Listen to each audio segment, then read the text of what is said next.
लेकिन उसने आक्रांता कहा था। आक्रांता मीन्स आक्रमणकारी। उसका कहने का इंटेंशन नहीं था, उसके मुंह से निकल गया। ये जो बातें हैं ये सिर्फ ऐसी नहीं है, इसकी पूरी स्क्रिप्ट बनाई हुई है। छोटा सा बच्चा नहीं है, एक जाने माने टीवी चैनल का पत्रकार कि किस साल में कितने सेंटिमेंट्स को हर्ट करने वाले बयानात जारी करना है। जब भरी डिबेट में कहता है कि लुटेरा चिश्ती आया ख्वाजा गरीब नवाज को। हमारे देश के प्रधानमंत्री उस दरगाह को चादर चढ़ाते हैं। ये गवर्नमेंट पूरी तरीके से फेल गवर्नमेंट है। वो सिर्फ धार्मिक मुद्दों में बिजी रहे और देश के विकास के बारे में कोई सवाल ना करे और देश की जनता को उसके ऊपर बिजी करना है। उसका एक षड्यंत्र है कि मुसलमानों को बाहर देश का नागरिक बताना। कि ऐसे जो हरामखोर जो लोग बैठे हुए हैं देश में, जो आज दो समुदाय में तनाव पैदा करने का जो काम करते हैं।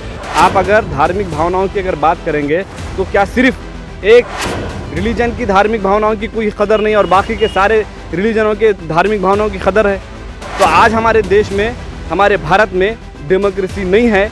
हमारे देश में तानाशाही चल रही है। कि हम जुलाई में सुनवाई करेंगे, इसमें कोई खास नहीं है और एफआईआर पे कार्रवाई मत करो। मजाक है। हजरत ख्वाजा गरीब नवाज ये कोई मामूली शख्सियत नहीं है। ये भड़वे ने जानबूझ के कहा है ख्वाजा गरीब नवाज आज पूरे देश के श्रद्धा स्थान है। एक एंकर पूरी सोची समझी साजिश के तहत अपने डिबेट में एक सूफी की बेइज्जती करता है। वो ईमान वाले हैं, इतना काफ़ी नहीं है। उन्होंने इस देश को सूफिज्म दिया है। हर लोग, हर समाज के लोग वहाँ जाकर मत्था टेकते हैं।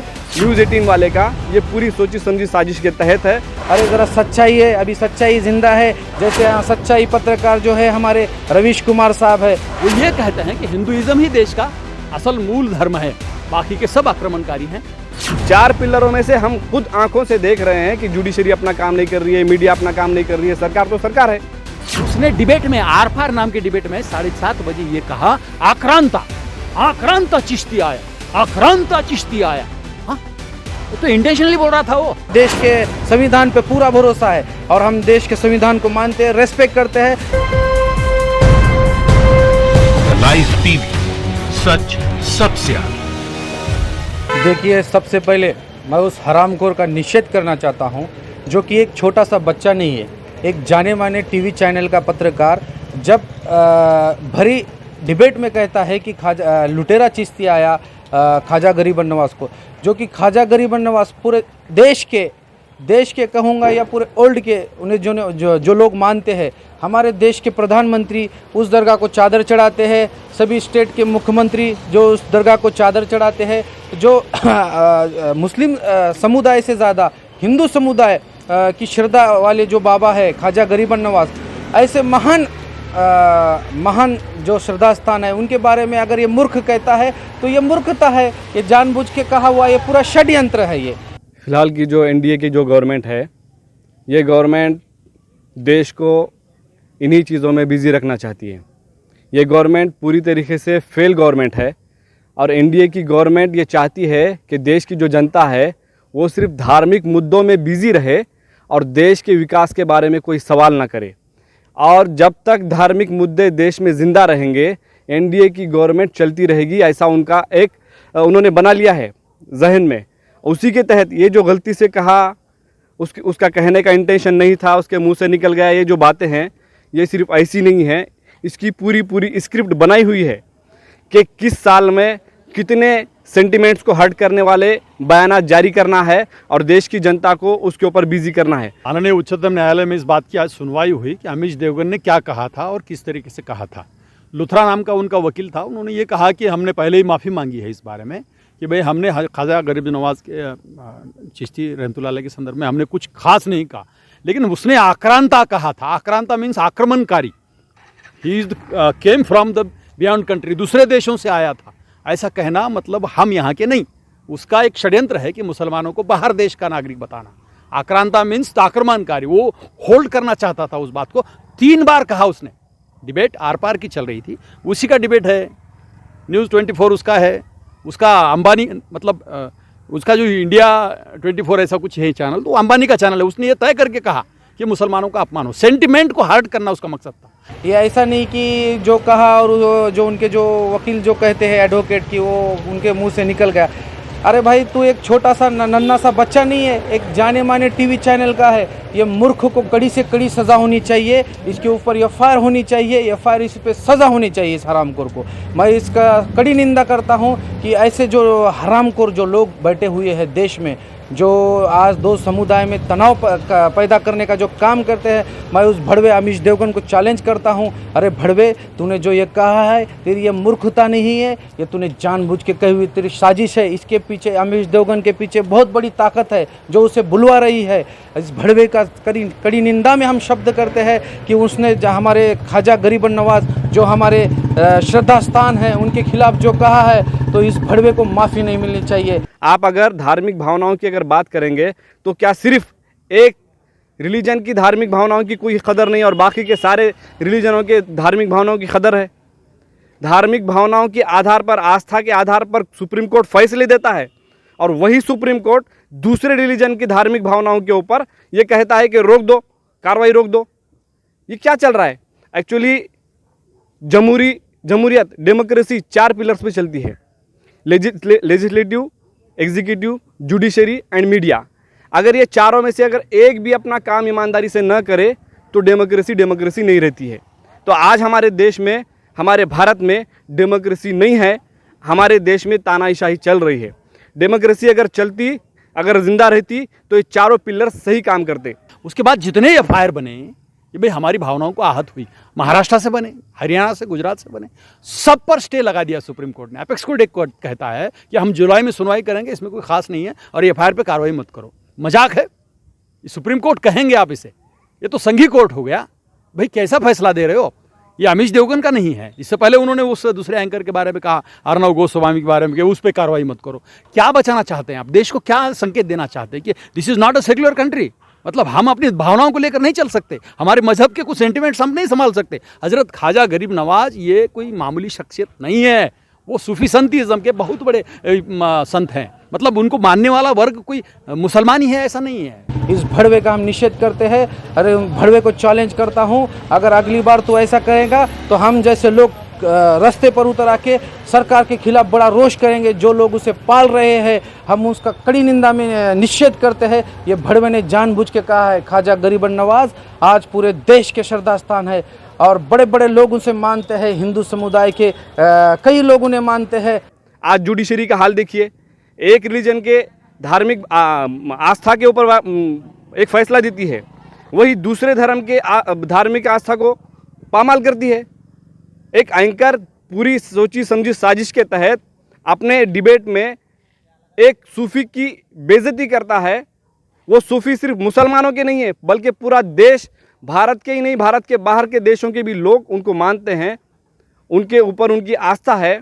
इस देश का सिर्फ मुसलमान ही नहीं बल्कि हिंदू और सारे मज़हब के लोग उनमें आस्था रखते हैं।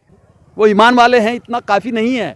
उन्होंने इस देश को सूफिज़म दिया है और उनको मानने वाले की जो राजस्थान की तादाद है, पूरा की पूरा नॉन मुस्लिम उनको मानता है वहाँ का, उनका भी सेंटिमेंट हर्ट हुआ है। मतलब तुम कल किसी को भी कुछ भी कहोगे और दूसरे के बारे में अगर किसी ने कुछ कहा कि लगेज एफआईआर, बाद में उसको अरेस्ट। अजी साहब, सादा पोस्ट आता है एफआईआर इस पे, फेसबुक पे तो एफआईआर बनता है और सुप्रीम कोर्ट उसकी एफआईआर पे स्टे देता है। ये बहुत बड़ा मजाक है, ये होना नहीं चाहिए। अगर सुप्रीम कोर्ट को अपनी गरिमा को संभालना है तो ये बातों में उसने बहुत ज़्यादा ध्यान देना चाहिए। वो खानविलकर साहब बैठे, उन्होंने कहा कि इसमें कोई दिक्कता नहीं। लुथरा कहता है कि भाई हमने माफ़ी मांगी है। तुम पहले हर्ट करोगे, पहले बेइज्जती करोगे, पहले उसके रेस्पेक्ट को मारोगे, बाद में कहोगे चलते रहता है, रेस्पेक्ट क्या थी उसमें, माफ़ दे दो बोले। ये ऐसी बातों से कोर्ट पर का विश्वास उठ जाता है। हर लोग, हर समाज के लोग वहाँ जाकर मत्था टेकते हैं और एक बड़े चैनल का एक नालायक पत्रकार, जिसे हम नालायक कहेंगे, नालायक और मूर्ख, वो जो छोटा सा बच्चा तो नहीं है, दूध तो नहीं पीता, जो उनके वकील साहब जो कह रहे हैं कि ये निकला हुआ ये शब्द है, तो मैं कहता हूँ भड़वे अमीश देवगन, हरामखोर अमीश देवगन। तो मैं बाद में कहता हूँ कि भाई मेरे गुस्से से निकल गया है। हाँ, अरे भड़वे अभी सुधर जा, ये बंद कर दलाली। कब तक दलाली करेगा तू गोदी मीडिया की? ये जो बयान है न्यूज़ 18 वाले का, ये पूरी सोची समझी साजिश के तहत है और ऐसे कई बयानात ये बीजेपी की गवर्नमेंट और आगे मुस्तकबिल में चलाने वाली है और उसके तहत देश को बिजी रखने वाली है। ना मीडिया अपना सही से काम कर रहा है। डेमोक्रेसी का 4th पिलर मीडिया है। अगर मीडिया सही काम करता, गवर्नमेंट से ये पूछता कि तुमने जो वादे किए थे वो पूरे क्यों नहीं हुए, क्या मीडिया ये कर रहा है? नहीं कर रहा है। जुडिशरी जिसका ये फ़र्ज़ है कि उसके पास जो कोई मसला आता है तो उसकी पूरी ईमानदारी से उसके ऊपर फैसला दे, वही जुडिशरी एक धर्म के साथ एक फ़ैसला करती है, दूसरे धर्म के साथ दूसरा फैसला करती है। तो जुडिशरी भी पूरी ईमानदारी से काम नहीं कर रही है। अरे ज़रा सच्चाई है, अभी सच्चाई ज़िंदा है। जैसे यहाँ सच्चाई पत्रकार जो है हमारे रवीश कुमार साहब है, जो आज देश में जो हालात है वो बता रहे हैं, आज देश की हालत क्या चल रही है, आज देश कोरोना से परेशान है। और ऐसे अमीश देवगन जैसे भड़वे जो देश को तोड़ने का काम कर रहे हैं, ऐसे भड़वे पर निंदा करता हूँ और ऐसे भड़वे पर कड़ी से कड़ी कार्रवाई होनी चाहिए। इस हरामखोर पे ज़्यादा से ज़्यादा FIR होने चाहिए और इस पर सज़ा होनी चाहिए। वो ये कहते हैं कि हिंदुइज्म ही देश का असल मूल धर्म है, बाकी के सब आक्रमणकारी हैं। उन्होंने हजरत को आक्रांता कहा, उन्होंने उसको आया कहा, अरे तुरे बोला, सब इंटेंशनली चल रहा था। डिबेट सुन रहे थे, मुसलमान सुन रहे थे, देश भर में वो डिबेट जा रही थी, रोक नहीं लगी, डिबेट को रोक नहीं लगी। साहब कोर्ट ने उनका डिबेट तक नहीं देखा। सुनवाई में सिर्फ इतना कहा, जुलाई में तारीख है, FIR पर स्टे दे दो, कार्रवाई मत करो, कुछ रिजिड कार्रवाई मत करो। ऐसी क्या बात हुई इसमें? अजवाब रेप के केस में अगर कोई लेडी जाती है और उसको बोलते हैं कि भाई ठहरो ठहरो, क्या होता है, तुम भी तो मजा लिए होगे, ऐसी बात हो गई है। कानून का जो दखल है गंभीरता से सुप्रीम कोर्ट ने लेना चाहिए। दुनिया में कहाँ जाएंगे हम? Apex court is apex court, how it delegate this subject. Amish Devgan बच गया, अब वो कहेगा कि मैं कुछ भी कहूँ तो चलेगा। साहब दूसरे के सेंटिमेंट को तकलीफ देना ये कॉन्स्टिट्यूशनल नहीं है, और कॉन्स्टिट्यूशनल की पूरी जिम्मेदारी सुप्रीम कोर्ट की है। सुप्रीम कोर्ट वो आजकल निभाते हुए नहीं दिख रहा है, इसलिए ऐसे लोगों की, डिबेट करने वालों की मस्ती बढ़ रही है, बेइज्जती करने की उनकी क्षमता बढ़ती जा रही है। लोग उसे बचा रहे हैं, न्यूज़ चैनल वाले चला रहे हैं, इससे हमारे समाज की बेइज्जती और बदनामी हो रही है। सूफीज़म का बहुत बड़ा मजाक हो गया है। हम FIR करते हैं तो कोर्ट उसको रद्द करता है, इससे ज़्यादा क्या मजाक हो सकता है? 4 पिलरों में से हम खुद आंखों से देख रहे हैं कि जुडिशरी अपना काम नहीं कर रही है, मीडिया अपना काम नहीं कर रही है, सरकार तो सरकार है। तो ये कोई गलती से निकला हुआ शब्द नहीं है, ये पूरी प्लानिंग के साथ स्क्रिप्ट बनाई हुई है और उस स्क्रिप्ट पर ये बीजेपी के दलाल मीडिया लोग काम कर रहे हैं। तो उसने जो कहा, उसके जो वकील ने कहा कि ये गलती से उसने बोला, ये सरासर झूठ है। और ये पूरी प्लानिंग के साथ, देखिए अगर कोई गलती करता है उसके ऊपर अगर अदालतें भी अगर उसका साथ देती हैं तो आप समझ जाइए कि गवर्नमेंट चाहती क्या है।